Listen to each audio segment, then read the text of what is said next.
जंगल में कालू नाम का एक कौवा रहता था। वो बहुत ही अमीर था। उसको अपने पैसे पर बहुत घमंड था। हमेशा ही वो सबको अपने पैसे का रौब दिखाता रहता था। अगर कोई भी पक्षी कोई चीज लेके आया है तो ये बात कालू कौवे को बिल्कुल भी रास नहीं आती थी। वो उसे नीचा दिखाने के लिए कुछ न कुछ करता ही रहता था। कालू की बीवी मोना कौवी बहुत ही अच्छी और दिल की बहुत ही साफ थी। वो हमेशा दूसरों की मदद किया करती थी और अपने पति को समझाती भी थी कि ऐसे मत किया करो। एक दिन, सुनो जी, मैं आपको बहुत समझाती हूँ कि ऐसे मत किया करो, पर आप हो कि मेरी बात समझते ही नहीं हो। किसी को नीचा दिखाने से आपको क्या मिल जाता है? अरे मोना, तू नहीं समझेगी कि किसी को नीचा दिखाकर मुझे जो सुकून मिलता है ना, उसमें कितना मजा आता है। पर आप समझते क्यों नहीं हो? आपके पास इतना पैसा है तो उसको गरीबों के लिए और अच्छे काम में लगाना चाहिए ना। हाँ, मैंने इतनी मेहनत से ये पैसे गरीबों के लिए ही तो कमाए हैं, ताकि मैं ये सारे पैसे इन सब पे दान कर सकूं। आप समझने की कोशिश क्यों नहीं करते हो? अगर आप गरीबों की मदद करोगे तो उनकी दुआ लगेगी और भगवान आपसे खुश होकर आपकी सारी इच्छा को पूरी कर देगा। क्या बात कर रही हो मोना तुम भी? भगवान मेरी इच्छा को पूरा करेगा? मेरे पास इतना पैसा है कि मैं अपनी हर इच्छा को खुद ही पूरा कर सकता हूँ, समझे? मुझे किसी की दुआ या भगवान की मेहरबानी की कोई जरूरत नहीं है। हे भगवान, पता नहीं आप कैसे समझेंगे कि पैसा ही सब कुछ नहीं होता है। अच्छे काम करके पुण्य भी कमाना जरूरी है। उससे भगवान हमेशा हमें खुश रखता है और सभी दिक्कतों और बाधाओं से दूर रखता है। मोना, मैंने तुम्हें कितनी बार समझाया है कि पैसे से बड़ा कुछ नहीं होता है, भगवान भी नहीं। पैसा है तो सुख है, वरना कुछ नहीं। बताओ, हमारे पास इतना पैसा है तभी तो हम आज सुख शांति से जी रहे हैं। अगर हमारे पास इतने पैसे नहीं होते तो आज हम भूखों की तरह तड़प रहे होते। इसीलिए पैसा ही सब कुछ है। मोना अपने पति की बात सुनकर बहुत दुखी होती है। उसका पति तो कुछ समझना ही नहीं चाहता। बस उसे तो पैसों से ही मतलब है और पैसों के आगे उसे कुछ भी नहीं दिखाई देता। फिर कालू को वो अपनी फैक्ट्री के लिए निकल जाता है। मोना दिन रात बस यही सोचती रहती है कि कैसे वो अपने पति को सुधार सके, ताकि उसका पति ऐसा कोई गलत काम न करे और दूसरों की मदद करे। मोना इस बात से परेशान होती कि तभी उसके घर पिंकी कोयल आती है और उससे कहती है, अरे मोना बहन, कैसी हो? मैं तो बिल्कुल ठीक हूँ पिंकी, तुम बताओ कैसी हो? आजकल तो दिखाई भी नहीं देती हो, कहाँ रहती हो? बहन, तुम्हें पता है मेरे पति शहर से बाहर रहते हैं और मैं यहाँ अकेली रहती हूँ। हाँ बहन, तुम अपने पति के बिना अकेले कैसी रहती होगी ना? अकेले रहना भी तो मुश्किल काम है ना? बहन, मैं अकेले रहती थी, इसी वजह से मैं अनाथ आश्रम जाती हूँ। मैं उनके साथ रहती हूँ और मेरा उनके साथ मन लगता है। उनके साथ टाइम बिताना मुझे बहुत पसंद है और मेरे पति भी मुझे उन गरीब बच्चों के साथ रहने के लिए ही कहते हैं। मुझे हर महीने पैसे भेजते हैं ताकि मैं उन सभी गरीबों की मदद कर सकूं। मैं उन पैसों से उनको नए नए कपड़े और किताब दिलवाती हूँ।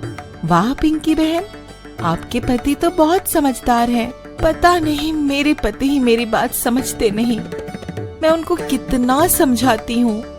क्यों बहन, ऐसा क्या कर दिया कालू भाई साहब ने? क्या ही बताओ पिंकी बहन, मेरी तो एक बात नहीं मानते। हमेशा अपने पैसे की तारीफ करते रहते हैं और अगर उन्हें दिख जाता है कि कोई उनसे ज्यादा महंगी चीज लेकर आया है तो वो उसको नीचा दिखाने के लिए कुछ भी कर सकते हैं। उन्हें ऐसा लगता है कि जैसे सामने वाला उनकी बेइज्जती कर रहा हो, और यही नहीं बल्कि किसी न किसी को मारते रहेंगे। मोना बहन, जिस दिन तुम माँ बन जाओगी ना और उन्हें एक बच्चा दे दोगी तो वो खुद ही सुधर जाएंगे। ऐसा कोई काम नहीं करेंगे जब वो एक पिता बन जाएंगे, क्योंकि खुद ही उनके ऊपर सारी जिम्मेदारी आ जाएगी और वो खुद सुधर जाएंगे। तुम्हें ऐसा लगता है बहन कि तब वो सुधर जाएंगे? हाँ बहन, जब बाप के ऊपर बेटे का फर्ज पड़ेगा ना तो वो खुद ही ठीक हो जाएंगे। और फिर कुछ साल बीत जाते हैं और मोना माँ बन जाती है। वो एक बच्चे को जन्म देती है जिसका नाम टोनी रखती है। टोनी कौवा अपनी माँ से बहुत प्यार करता है, पर कालू कौवा भी टोनी कौवे से बहुत प्यार करता था। हमेशा उसके लिए कुछ न कुछ लेकर आता था। टोनी कौवा अब धीरे धीरे बड़ा हो रहा था। अब वो अपने दोस्तों के साथ खेलने कूदने के लिए निकल जाया करता था। पापा पता है, आज मेरा दोस्त साइकिल लेके आया था। पापा, मुझे भी एक साइकिल चाहिए। क्या आप मुझे एक साइकिल दिलवाओगे? हाँ बेटा, ये भी कोई पूछने की बात है क्या बेटा? ये सारा पैसा तेरा ही तो है। तुझे अपने लिए जो भी लाना हो बस लेके आ जाया कर, समझा ना? हाँ पापा। ये अब क्या कर रहे हो? टोनी को अभी से बिगाड़ने में लगे हो। अभी से अगर उसे महंगी चीजों की आदत डालोगे तो ये बिगड़ जाएगा। अरे, ये मेरा बच्चा है, समझी ना? और इसकी हर ख्वाहिश को पूरा करना मेरा काम है। इसे जिस चीज की भी जरूरत होगी वो इसे जरूर मिलेगी। आप इसको भी अपनी तरह बनाना चाहते हो क्या? मैं ऐसा बिल्कुल भी नहीं होने दूंगी। मैं इसे आपकी तरह बिल्कुल भी नहीं बनने दूंगी। भला इसमें बुराई ही क्या है? ये मेरा प्यारा बच्चा है और इसकी हर ख्वाहिश को पूरा करना मेरा काम है। तुम चुप रहा करो। तुम्हें कुछ पता भी है? धीरे धीरे कालू का प्यार अपने बेटे टोनी को बिगाड़ता चला गया। उसे जो भी चीज चाहिए होती वो उसे तुरंत ही दिलवा देता था। एक दिन जब टोनी अपने दोस्तों के साथ खेल रहा था तो टोनी की अपने दोस्तों के साथ लड़ाई हो गई, जिसमें टोनी को बहुत सारी चोट आ जाती है। टोनी रोते रोते अपनी माँ के पास जाता है। क्या हुआ बेटा? ये चोट कैसे लग गई?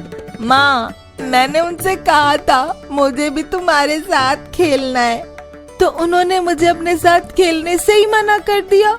मेरे बहुत मनाने पर भी वो लोग नहीं माने, तो मुझे बहुत गुस्सा आ गया और मैंने ना उनसे लड़ाई कर ली और हाथापाई कर ली। तभी ये बात टोनी के पिता सुन लेते हैं और बहुत गुस्सा होते हैं। वो टोनी के दोस्तों के पास जाते हैं और गुस्से में उन्हें मारना शुरू कर देते हैं। बहुत मारने के बाद वो उनको समझाकर घर आ जाते हैं। फिर एक दिन टोनी बहुत ही बुरी हालत में बाहर से अपने घर आता है। उसका बहुत सारा खून बह रहा होता है। कालू ये देखकर बहुत गुस्सा हो जाता है और भाग के टोनी के दोस्त के पास जाता है और जाकर उसे मारना शुरू कर देता है। कालू उसे वहां बहुत मारता है और वो बेचारा दोस्त मर जाता है। उसके घर वाले पुलिस में कंप्लेंट कर देते हैं। आपने ये क्या किया? इस बेचारे को जान से मार दिया। अरे ये तो बच्चे हैं, आप तो बड़े हो, आपको तो समझना चाहिए ना। कालू बहुत गुस्से में होता है और उसे कुछ भी नहीं समझ आ रहा होता। तभी कालू का बेटा आता है और अपने पापा से कहता है, पापा, आपने जो मुझे साइकिल दिलवाई थी ना, उसकी वजह से मेरा एक्सीडेंट हो गया था और मुझे बहुत सारी चोट लग गई थी और खून बह रहा था। पर तब तक काफी देर हो जाती है। पुलिस कालू को पकड़ने आ जाती है और कोर्ट में फैसला होने के बाद कालू को फांसी की सजा सुनाई जाती है, जिसे सुनकर कालू बहुत घबरा जाता है। और फिर वो दिन आ जाता है जब कालू को फांसी होने वाली होती है। कालू बहुत घबराया हुआ होता है और अपने कर्मों पर रो रहा होता है। वो सोचता है कि काश उसे एक बार मौका और मिल जाए सुधरने का। तभी उसकी फांसी माफ कर दी जाती है और मोना कालू से कहती है, ये सब बस आपको सबक सिखाने के लिए था। आप उस बच्चे की जान ले लेते। वो तो शुक्र है कि वो बच गया और आप फांसी से बच गए। और फिर कालू कौवा सभी से माफी मांगता है। तब से उसकी समझ में आ जाता है और वो सारे मिलजुल कर रहने लगते हैं और हंसी खुशी से सबका ध्यान रखते हैं और मदद भी करते हैं।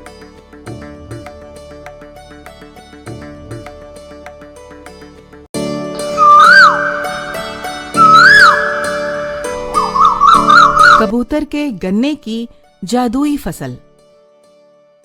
एक समय की बात है, दूर किसी मोहन नगर नाम के जंगल में बॉबी कबूतर और उसकी पत्नी कुहू कबूतरी रहा करते थे। दोनों बहुत मेहनत करके खेती किया करते थे और जंगल के सभी पक्षियों की मदद भी किया करते थे। बहुत गरीबी और लाचारी से वो अपना जीवन जी रहे थे, पर दूसरों की मदद वो सबसे पहले करते थे। वहीं उसी जंगल में एक कुणाल नाम का अमीर कौवा भी रहता था। वो बॉबी से बहुत जलता था और उसे हमेशा नीचा दिखाने की कोशिश में लगा रहता। और एक दिन, अरे सुनो, मैं खेत में जा रहा हूँ। देख कर आता हूँ कि हमारी कार हमारी गन्ने की फसल से कितनी बड़ी हो गई है। अरे चले जाना, पहले खाना तो खा लो, उसके बाद चले जाना। अरे अभी मेरा कुछ खाने का मन नहीं है। मैं पहले अपनी गन्ने की फसल देख के आता हूँ कि कहीं कोई दिक्कत तो नहीं है, और फिर अगले फसल की तैयारी भी तो करनी है। जी आप सही तो कह रहे हैं, पर आप इतनी मेहनत करते हो, इसीलिए थोड़ा खाना तो खाकर जाओ। अभी मेरा मन नहीं है कुहू, पर तुम दोपहर में ताजा खाना बनाकर जंगल में लेके आना। दोनों वहीं पर खा लेंगे, ठीक है ना? ठीक है जी, मैं दोपहर में ताजा खाना बनाकर ले आऊंगी। अच्छा तो अब मैं चलता हूँ। ठीक है जी। और फिर बॉबी ऐसा कहकर अपने खेत की ओर उड़ता हुआ चला जाता है और अपने खेत में पहुंचकर अपने गन्ने की फसल को देखकर बहुत खुश होता है, क्योंकि अब की बार भी गन्ने की पैदावार काफी अच्छी हुई है। वहीं तभी नजदीक में से गुजर रहे कालू चील की नजर बॉबी कबूतर के गन्ने की फसल पर पड़ती है। वो बॉबी कबूतर के पास आता है और उससे कहता है, अरे भाई, ये गन्ने का खेत आपका है क्या? जी हाँ, ये मेरा ही खेत है। पर भाई ये आप क्यों पूछ रहे हो? भाई मैं एक चीनी मिल का मालिक हूँ और मैं रोज यहाँ से आता जाता हूँ, तो आपकी फसल को देखता हूँ। आपके गन्ने की फसल बाकी सभी के गन्ने की फसल से काफी अच्छी है और आपके गन्ने भी लंबे लंबे हैं। तो मैं आपकी इस साल की फसल को खरीदना चाहता हूँ। पर भाई, मैंने ये फसल बहुत मेहनत से इतनी बड़ी की है, तो मैं इसे आपको कैसे दे सकता हूँ? भाई देख लो, आप जितना पैसा मांगोगे मैं आपको उतने पैसे देने के लिए तैयार हूँ, पर मुझे आपकी फसल खरीदनी है। बॉबी कबूतर इस बारे में थोड़ा सोचता है। फसल तो मैंने वैसे भी किसी न किसी को बेचनी है, पर जब खरीदने वाला खुद चौखट पर आया है तो मुझे मना नहीं करना चाहिए, क्योंकि अगर मैंने अपनी फसल इसको बेच दी तो मुझे मिलों के चक्कर नहीं लगाने पड़ेंगे। जी ठीक है, अगर आप इतना बोल रहे हैं तो मैं आपको अपनी ये फसल बेच दूंगा, पर मुझे इसके बदले उचित दाम चाहिए, क्योंकि आप भी जानते हैं कि हम किसान पक्षियों को कितनी मेहनत करनी पड़ती है।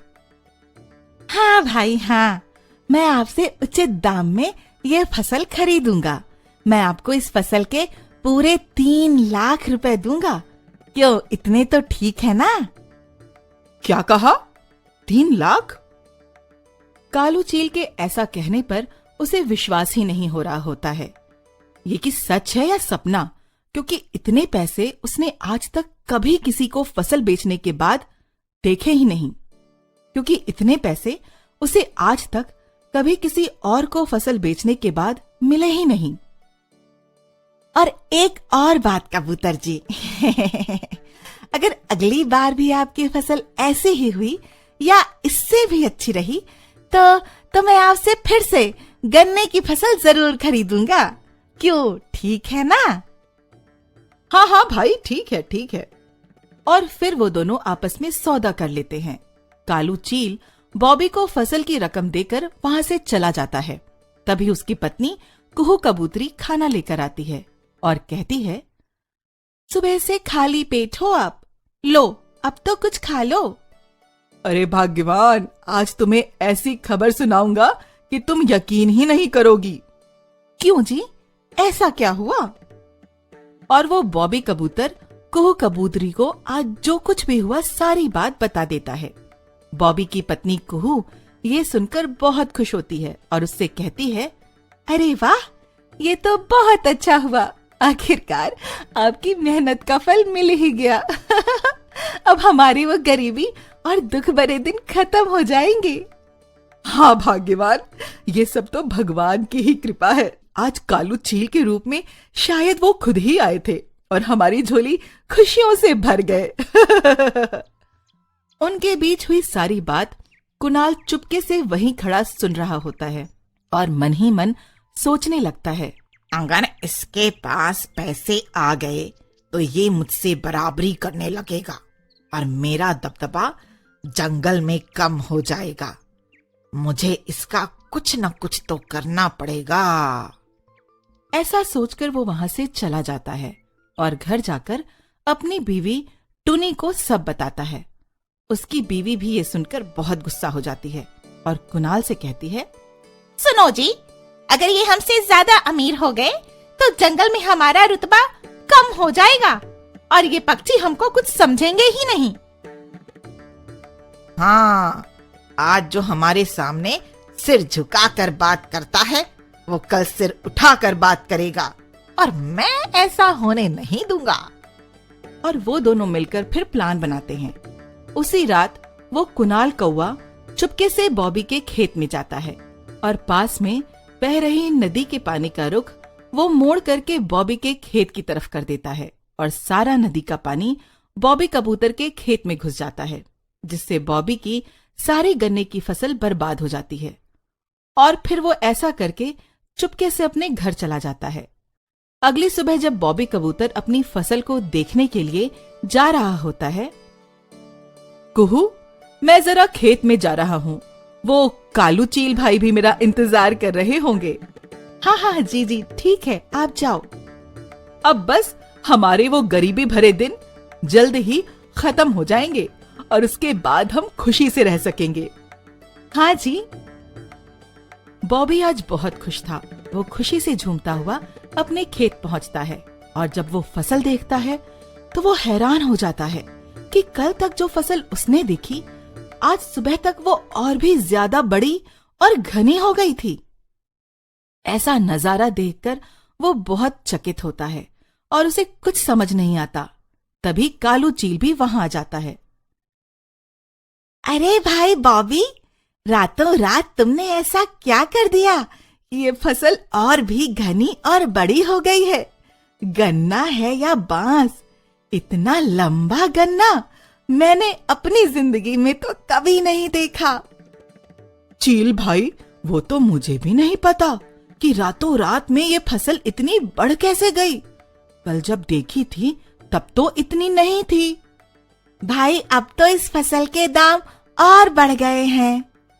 नहीं चील भाई, आपसे मैंने जितने में फसल तय की थी आपसे उतने में ही खरीदूंगा।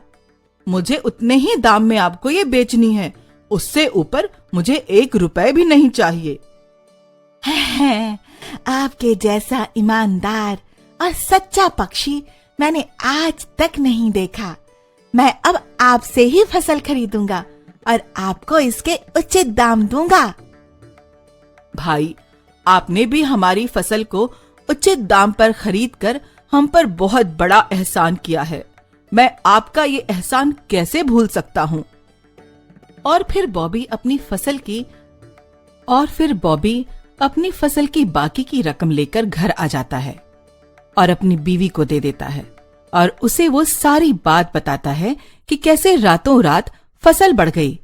तभी उसकी बीवी उससे कहती है, मैं समझ गई, ये सब भगवान की कृपा से हुआ है। वो चाहता है कि हम हमेशा दूसरों की मदद करते रहें। हाँ कुहू, तुम बिल्कुल सही बोल रही हो। मुझे भी ऐसा ही लगता है। क्यों ना हम अपने हिस्से की आधी रकम दूसरों की मदद में लगाएं और उनके लिए भी कुछ करें। जी हाँ, आप बिल्कुल सही बोल रहे हो। और फिर दोनों उस पैसे से गरीबों की मदद करते हैं और फिर कभी भी बॉबी और कुहू को दुख के दिन नहीं देखने पड़ते। काफी पैसे होने के बाद भी उन्होंने खेती करना और दूसरों की मदद करना कभी नहीं छोड़ा। और वहीं दूसरी ओर कुणाल कौवा बॉबी कबूतर की कामयाबी देखकर अंदर ही अंदर जले जा रहा था। बच्चों, इस कहानी से हमें ये सीख मिलती है कि हमें हमेशा अच्छे काम करने चाहिए।